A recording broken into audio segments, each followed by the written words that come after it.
Londres, 1921. Os telhados gotejam cinza. A cidade ainda lambe as feridas da Primeira Guerra Mundial, mas no submundo, a batalha nunca parou. É noite. O asfalto úmido reflete o brilho mórbido dos postes de gás. Homens de casacos longos fumam charutos em silêncio, observando os passos apressados dos que sabem demais e fingem saber de menos.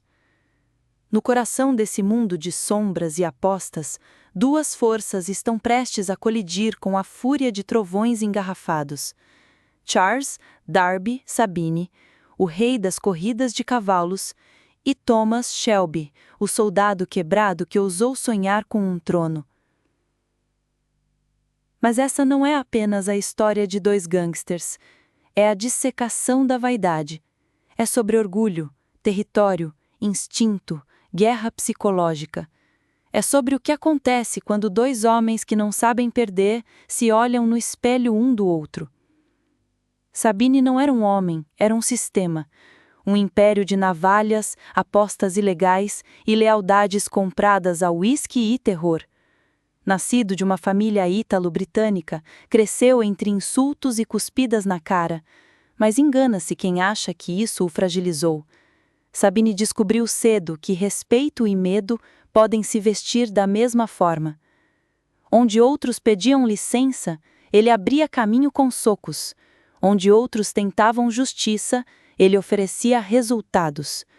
Controlava os hipódromos com mãos de ferro e dedos enluvados. Tinha homens em todas as portas e olhos em todas as ruas. Para Sabine, o mundo era um tabuleiro, e cada homem uma peça que devia saber seu lugar. A única regra que seguia era simples: ou você assusta, ou é assustado. Mas o problema dos impérios não é o que eles conquistam, é o que eles provocam. Porque onde há opressão, sempre surge alguém disposto a incendiar a ordem. Thomas Shelby não nasceu rei, nasceu quebrado, e talvez seja exatamente por isso que ele se tornou tão perigoso.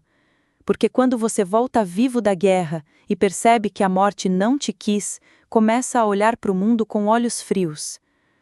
Shelby não queria só dinheiro, ele queria território, mas mais que isso, ele queria o respeito de quem sempre o subestimou.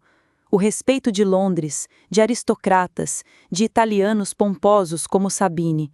E para isso, ele precisava atravessar a muralha que o separava dos verdadeiros donos da cidade. E ele fez isso como só um homem quebrado consegue fazer. Sem medo, sem pressa, sem misericórdia. Thomas não gritava, não batia na mesa. Ele sussurrava. E nesse sussurro havia o eco de 100 fantasmas. Os fantasmas que conheciam o som das bombas, o cheiro de sangue fresco, o peso de carregar um amigo morto nos braços. E, quando um homem assim decide enfrentar um império, o chão treme. Tudo começou com um gesto pequeno, como todas as grandes guerras. Um cavalo, um hipódromo, uma aposta feita por um Shelby em território Sabine. Sabine não gostou. Não porque era uma ameaça direta, mas porque era um desafio velado, um lembrete de que havia um novo nome circulando entre os corredores e os corredores do poder. Ele mandou um aviso. Homens invadiram um clube de apostas dos Peaky Blinders, quebraram garrafas, ossos e confiança. Mas o que Sabine não sabia era que cada soco que ele dava era como jogar gasolina no peito de Thomas Shelby. Thomas não respondeu com raiva, respondeu com cálculo. Ele começou a infiltrar, um suborno aqui, um favor ali, começou a roubar os pequenos donos de apostas que estavam sob o domínio de Sabine, não com força, mas com promessas, promessas de segurança, de crescimento, de um novo mundo.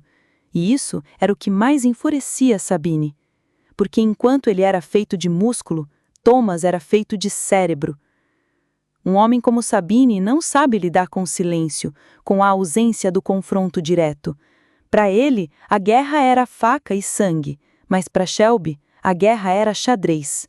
E o rei de Birmingham sabia exatamente como mover suas peças. Sabine, acuado, começou a apertar, aumentou impostos, ameaçou aliados, foi cruel com quem já era submisso. Mas essa é a beleza sombria do poder. Quanto mais você aperta, mais ele escapa pelos dedos. Pequenos líderes começaram a se perguntar: e se Shelby vencer? E se ele for o futuro? A dúvida é o veneno mais lento e mais fatal do submundo. Ela não mata com tiros, mata com hesitação, com olhares que duram meio segundo a mais, com copos que não são brindados. E foi nesse clima que Thomas lançou seu ataque. Não foi um tiroteio, não foi uma bomba.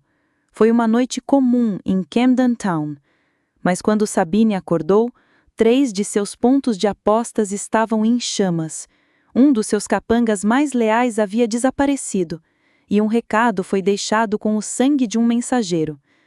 Você governa Londres, mas nós somos o vento que sopra sobre ela. Mas isso, meu caro leitor, foi só o começo.